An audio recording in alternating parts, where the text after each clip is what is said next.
Hello friends.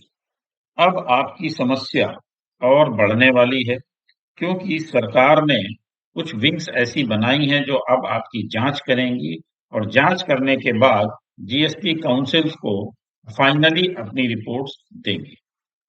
तो ये कौन-कौन सी जांचें होने वाली हैं और इनसे आपकी कौन-कौन सी समस्याएं बढ़ने वाली हैं उसके संबंध में आज हम लोग बात करने वाले हैं। उससे पहले एक छोटी सी रिक्वेस्ट कि अगर आपने अभी तक हमारा चैनल सब्सक्राइब नहीं किया है तो कृपया सब्सक्राइब करें। तो टैक्स पेयर्स की मुसीबत बढ़ाने वाली जो चीजें हैं उनको हम डिस्कस करेंगे वन बाय वन। वीडियो में अंत तक रहिएगा क्योंकि इससे आपकी समस्या काफी बढ़ने वाली है। तो इन चीजों को आप जरूर ध्यान से देखें और समझने का प्रयास करें क्योंकि जब भी आप किसी से सप्लाई लेते हैं, गुड्स की सप्लाई लेते हैं या सर्विसेज की सप्लाई लेते हैं, तो उससे आपको आईटीसी भी इनबिल्ट रहती है, उससे आपको आईटीसी भी प्राप्त होती है। तो जो समस्या है वो सारी समस्याएं आईटीसी लेने में ही होती हैं।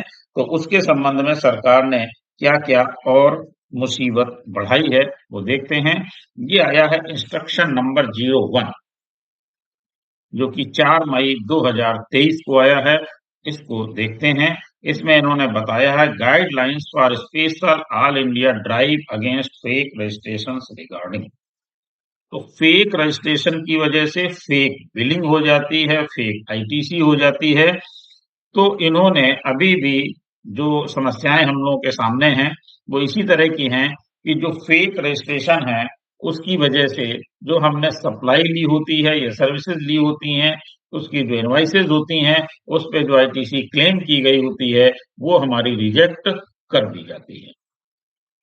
तो अभी भी इस तरह के बहुत सारे नोटिसेज आते रहते हैं जिसमें बताया जाता है कि ये पार्टी जिससे आपने सप्लाई ली है ये नॉन एग्जिस्टेंस पाई गई है, तो उसकी आईटीसी रिवर्स करने के लिए कहा जाता है या उसकी पेनाल्टी भी जमा करने के लिए कहा जाता है। अब ये समस्या और अधिक बढ़ने वाली है क्योंकि सरकार ऑल इंडिया बेसिस पर इसके संबंध में नोडल एजेंसी बना रही है और उसकी रिपोर्टिंग सीधे जीएसटी काउंसिल को मांगी जा रही है। तो आइए देखते हैं वन बाय वन कि इसमें किस तरीके से ये काम करेंगे। During the national coordination meeting of the state and central GST officers held on New Delhi on 24th April 2023, 24 अप्रैल 2023 को नेशनल कोऑर्डिनेशन मीटिंग स्टेट और सेंट्रल जीएसटी ऑफिसर्स की हुई थी जिसमें ये चीजें निकल करके आई कि फेक और बोगस रजिस्ट्रेशन अंडर जीएसटी जो हैं उनको कैसे आइडेंटिफाई किया जाए, जो कि fraudulently pass on input tax credit, issuing invoices without any underlying supply of goods or services, issuing of bogus invoices और passing of fake ITC।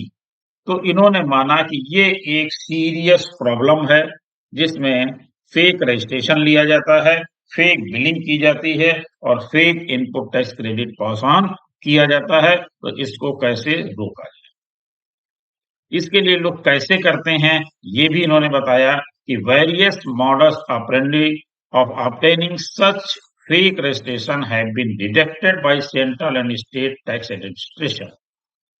अब इसमें इस्तेमाल क्या करते हैं, इस्तेमाल करते हैं forged document such as forged electricity bills, property tax receipt and rent agreements are being used as proof of principal place of business to obtain GST registration.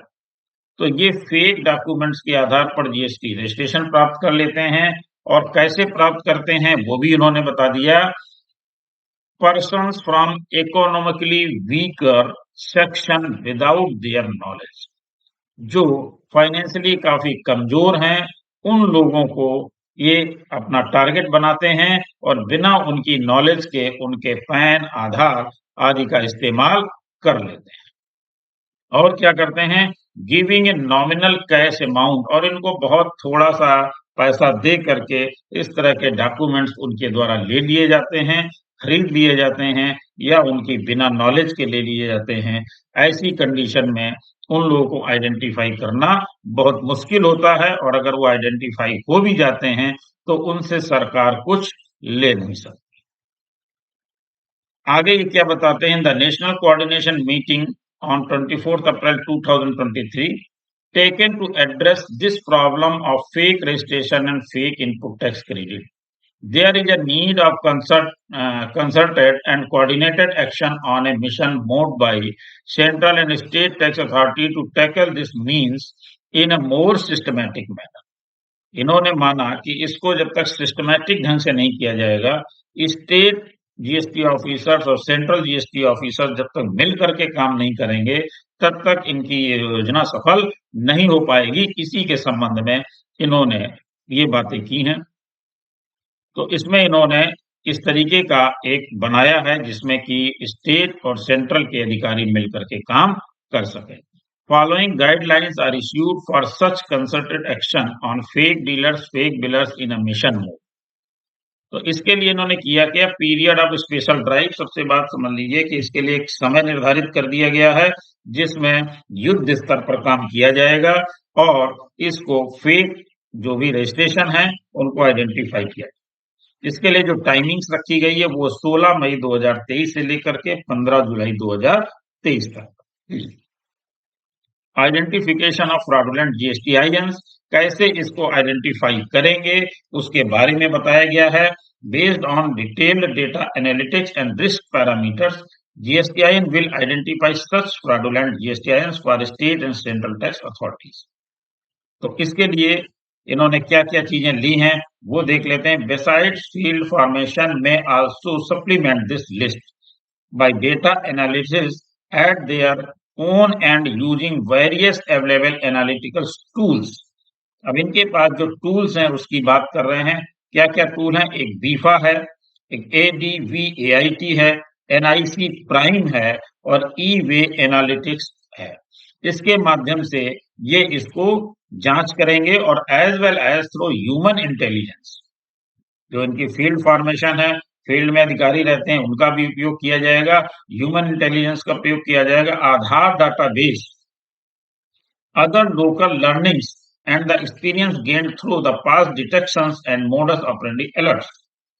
तो इस तरीके से इनके पास ये सारी चीजें पहुंचेंगी और इन्होंने जो फील्ड फॉर्मेशन है उसके लिए बोला भी है कि टूल्स अवेलेबल इन बीफा विच में be useful during this drive. तो इस तरीके से इनका इस्तेमाल करते हुए ये इसको डिटेक्ट करेंगे। इसके अलावा अब जो सबसे बड़ी बात है कि जीएसटी ऑफिसर्स और सीजीएसटी ऑफिसर्स मिलकर के कैसे काम करेंगे, उनके लिए है इंफॉर्मेशन शेयरिंग मैकेनिज्म डेवलप किया जा रहा है। Successful implementation of the special drive would require close coordination among the state tax administration and between state and central tax administration. For the purpose, a nodal officer shall be appointed immediately by each of the zonal CGST zone and state to ensure seamless flow of data and for coordination with GSTIN, DGRM and other tax administrations. The name, designation, phone number, mobile number and email ID of such nodal officers appointed by CGST zones and states must be shared by the concerned tax authority with GST Council Secretariat within 3 days of issuance of this letter. तो इस तरह से ये coordination बनाएंगे और काम करेंगे जिससे कि इस योजना को सफल बनाया जा सके। अब इसके बाद इन्होंने बोला कि जो नोडल ऑफिसर होंगे वो कैसे काम करेंगे और एक्शन कैसे लिया जाएगा। Action to be taken by field formation, कैसे एक्शन लेंगे। On receipt of data from GSTI and DGRM through the nodal officer, a time-bound exercise of verification of the suspicious GSTINs। जो ये एक्सरसाइज होगी ये time bound verification का काम किया जाएगा और ये पता लगाया जाएगा tax payer is non existent and fictitious जो होंगे इस तरीके के। और क्या होगा, suspension and cancellation of the registration, जो इस तरीके के नॉन एग्जिस्टेंट एंड फिक्सिशियस पाए जाएंगे उनका रजिस्ट्रेशन का सस्पेंशन और कैंसिलेशन किया जाएगा, लेकिन सेक्शन 29 ऑफ सीजीएसटी एक्ट का पालन करते हुए। इसके बाद examine for blocking of input tax credit in electronic credit ledger as per the provision of rule 86A, rules without any delay. तो इनको एग्जामिन किया जाएगा और इनकी आईटीसी को, इलेक्ट्रॉनिक क्रेडिट लेजर को ब्लॉक किया जाएगा बिना किसी देरी के। इसके अलावा जो जीएसटीआर 1 में अपने सेल दिखा देते हैं और एक्चुअल में वो नॉन एग्जिस्टेंट टैक्स पेयर्स होते हैं, उनका आइडेंटिफाई किया जाएगा। Initiated for demand and recovery of the input tax credit wrongly availed bye such recipients, तो इनके खिलाफ डिमांड और रिकवरी की कार्रवाई भी की जाएगी जिन्होंने रॉन्गली अवेल्ड कर लिया है इनपुट टैक्स क्रेडिट। इसके अलावा GSTIN pertains to a different tax jurisdiction.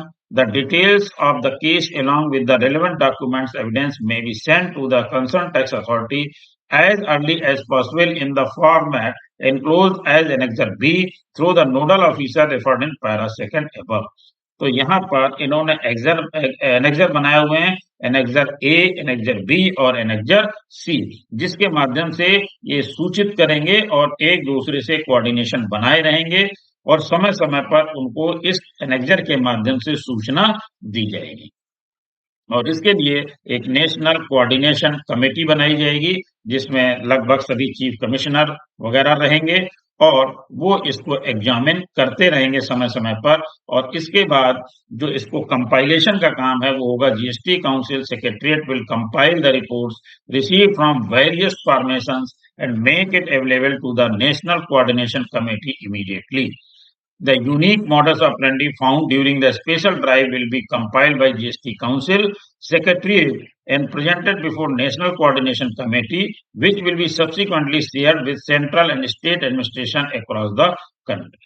तो इस तरीके से ये एक दूसरे से एकजुटता बनाए हुए कार्य करेंगे और ये अब एक नई समस्या प्रकट होने वाली है क्योंकि 2017-18 के बाद अब आप 2023-24 में आकर के अगर इस तरह के जो निकालेंगे जिनके रजिस्ट्रेशन फेक होंगे या जो पार्टियां नॉन एग्जिस्टेंस पाई जाएंगी, तो जिन लोगों ने परचेज अभी तक कर रखी है उनके लिए एक बड़ी समस्या पैदा हो सकती है।